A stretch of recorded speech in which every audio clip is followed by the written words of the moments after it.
രാത്രിയിലെ കാപ്പികുടി സ്ത്രീകളിൽ എടുത്തുചാട്ടം കൂടും. നൈറ്റ് ഷിഫ്റ്റ് ജോലി ചെയ്യുമ്പോൾ അല്ലെങ്കിൽ രാത്രിയിലും ജോലി തുടരേണ്ട അവസ്ഥകളിൽ ഉണർന്നിരിക്കാൻ ഒരു കപ്പ് കാപ്പി കുടിക്കുന്നത് സ്വാഭാവികം. എന്നാൽ ആ ശീലം നിങ്ങളുടെ പെരുമാറ്റത്തെ തന്നെ മാറ്റിമറിക്കുമെന്ന് പറഞ്ഞാൽ വിശ്വസിക്കുമോ? പ്രത്യേകിച്ച് സ്ത്രീകളിൽ. എങ്കിൽ സത്യമാണ്. രാത്രി കാപ്പി കുടിക്കുന്ന സ്ത്രീകളിൽ എടുത്തുചാട്ട സ്വഭാവം അല്പം കൂടുതലായിരിക്കുമെന്ന് പഠനം. ടെക്സസ് സർവകലാശാല സമീപകാലത്ത് നടത്തിയ ഒരു പഠനത്തിലാണ് പുതിയ കണ്ടെത്തൽ. ശരീരത്തിന് ഒരു ഉന്മേഷവും ഊർജവും കിട്ടാൻ കാപ്പിയും ചായയുമൊക്കെ എണ്ണം നോക്കാതെ രാത്രിയും പകലും കുടിക്കുന്ന ശീലം നമ്മളിൽ മിക്ക ആളുകൾക്കും ഉണ്ടാകാം. എന്നാൽ കാപ്പിയുടെയും ചായയുടെയും ഒക്കെ അളവിലും കുടിക്കുന്ന സമയത്തിലുമൊക്കെ കാര്യമുണ്ടെന്നാണ് പഠനം വ്യക്തമാക്കുന്നത്. കാപ്പിയിലും ചായയിലും അടങ്ങിയിരിക്കുന്ന കഫീനാണ് ഈ പെരുമാറ്റ വ്യത്യാസത്തിന് പിന്നിലെ കാരണമെന്നാണ് ഗവേഷകരുടെ വാദം. മനുഷ്യരുമായി ജനിതക നാഡീ സംബന്ധമായ സമാനതകൾ കാണിക്കുന്ന ഫ്രൂട്ട് ഫലൈസിലാണ് പഠനം നടത്തിയത്.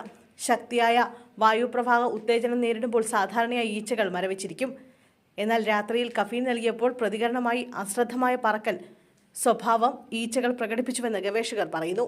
എന്നാൽ പകൽ സമയത്ത് ഈ പെരുമാറ്റ വ്യത്യാസം ഉണ്ടായിരുന്നില്ലെന്നും ഗവേഷകർ കൂട്ടിച്ചേർത്തു. മറ്റൊരു പ്രധാന കാര്യം, സമാന അളവിൽ നൽകിയില്ലെങ്കിൽ പെണ്ണീച്ചകൾ പുരുഷന്മാരെക്കാൾ കൂടുതൽ ആവേശകരമായ പെരുമാറ്റം പ്രകടിപ്പിച്ചുവെന്നും പഠനത്തിൽ പറയുന്നു. ഈച്ചകളിൽ ഈസ്ട്രജൻ പോലുള്ള ഹോർമോണുകൾ ഇല്ലാത്തതിനാൽ മറ്റ് ജനിതക അല്ലെങ്കിൽ ശാരീരിക ഘടകങ്ങൾ സ്ത്രീകളുടെ കഫീനോടുള്ള സംവേദനക്ഷമതയെ സ്വാധീനിക്കുന്നുണ്ടാകണമെന്നും ഗവേഷകർ പറയുന്നു.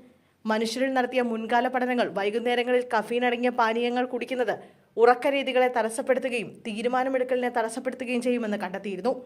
പുതിയ പഠനം കഫീൻ ആവേശകരമായ പെരുമാറ്റത്തിന് കാരണമാകുമെന്ന് സൂചിപ്പിക്കുന്നു. എന്നാൽ പഠനം മനുഷ്യരിൽ നടത്തിയിട്ടില്ലാത്തതിനാൽ വിശാലമായ പഠനം ആവശ്യമാണെന്നും ഗവേഷകർ ചൂണ്ടിക്കാണിക്കുന്നു.